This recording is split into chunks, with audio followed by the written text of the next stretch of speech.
Putin's army attacked Ukrainian positions in the area of Kondratovka, Yunakovka and Sadki, as well as in some areas in the Kursk region. At the same time, Ukrainian forces counter-attacked in the area of Kondratovka, Andreevka, Varachino and Yunakovka. Analysts from the Institute for the Study of War conducted a detailed analysis of the battles in the Sumy region. Thus, a Russian military correspondent associated with the northern group of Russian forces stated the day before that units of the 186th Motorized Rifle Regiment fighting in the Sadkov area are suffering very heavy losses and are unable to evacuate the wounded from the battlefield. According to him, units of the 119th Airborne Regiment should either reinforce or completely replace the Russian armed forces fighting in the Yunakovka area. Last week, the occupiers from Akhmat carried out an unsuccessful offensive on Varachino. Now they have retreated to prepare for a new offensive with the support of the 22nd and 1,443rd Motorized Rifle Regiments of the Russian Armed Forces.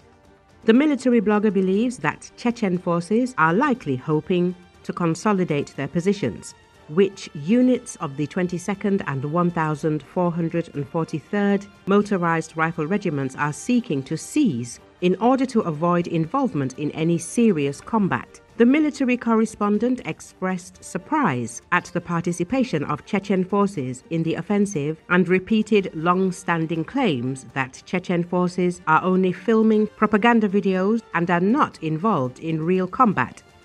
The Z Public also stated that North Korean sappers will reportedly soon begin operating in the Sudzi and Gwevo areas of the Kursk region. The Russian command also received orders to notify its subordinates about the transfer of North Korean troops in the coming days in order to prevent friendly fire incidents or other misunderstandings that could arise due to the language barrier.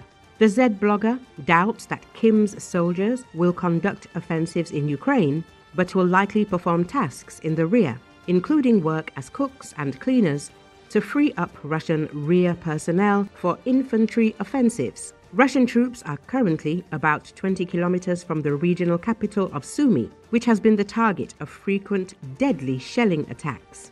The focus on the Russian offensive is on eastern Ukraine, where it has stepped up gains in recent months against its less well-equipped opponents.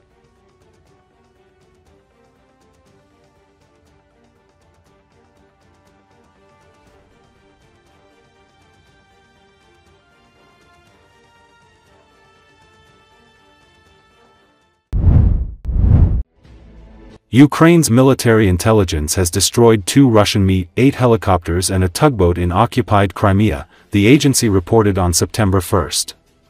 Videos have already been released about this. Drones struck the Russian military air base in Hvardeysk near Simferopol, destroying helicopters worth an estimated $20 to $30 million, according to HUR. It is noted that Ghost's unit of the HUR participated in Operation.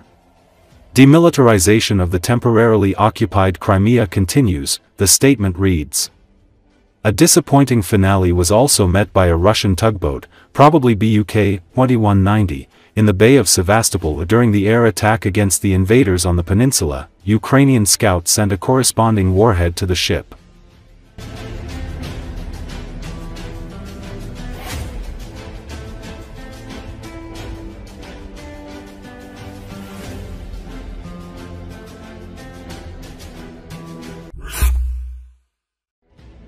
Fighters of the Special Forces Unit of the Main Intelligence Directorate of the Ukrainian Ministry of Defense detected and struck air defense systems and radar stations belonging to the occupying Russian army in Crimea.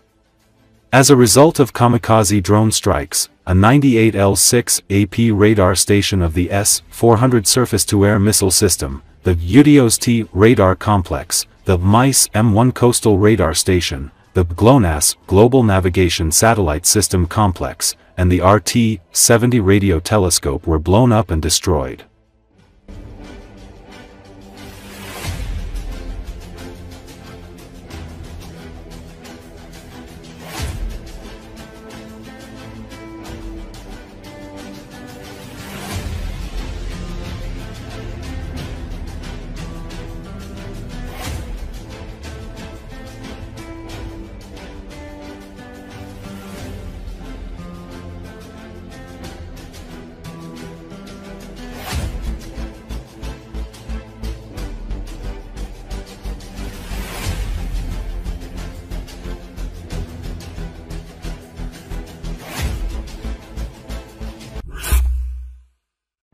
Russian forces have significantly increased their activity in the Serebryansky forest along the Lyman front.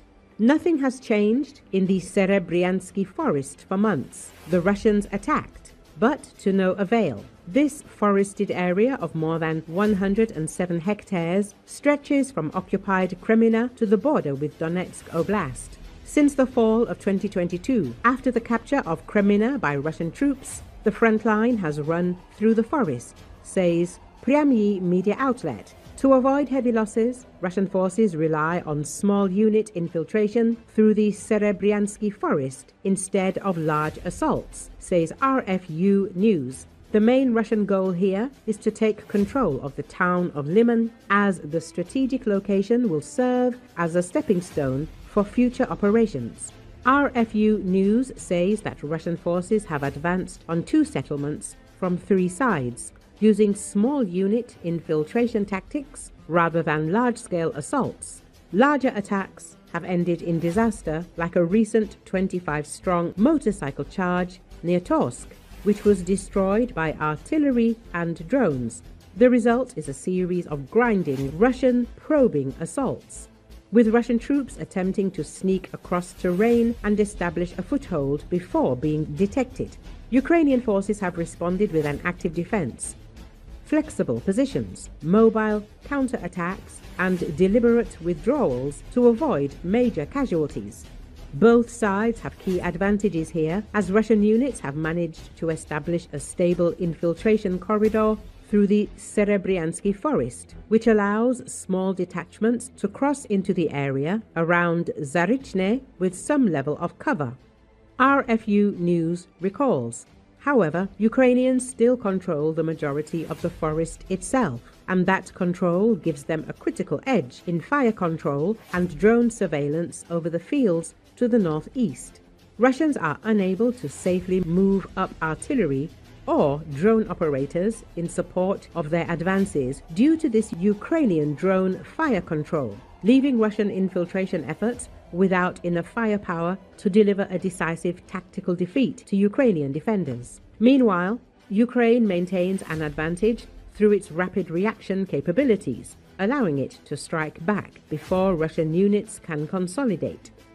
Thermal drones monitor positions, and armored units are held ready for quick strikes once a Russian presence is detected, with Russian drone operators unable to quickly respond and intercept. Based on the size and number of the infiltrated buildings and the standard size of Russian groupings that gather before committing to assaults, between 20 and 30 Russians were likely killed.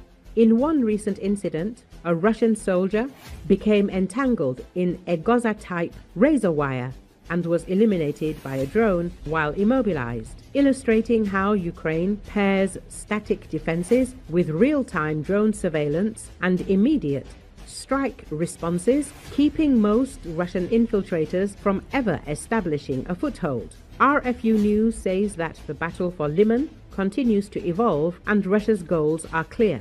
Take the city and turn it into a launch pad for a tri-pronged offensive across northern Donetsk. For now, though, Russia is struggling to even cross the Zherebets River in enough force to make a dent.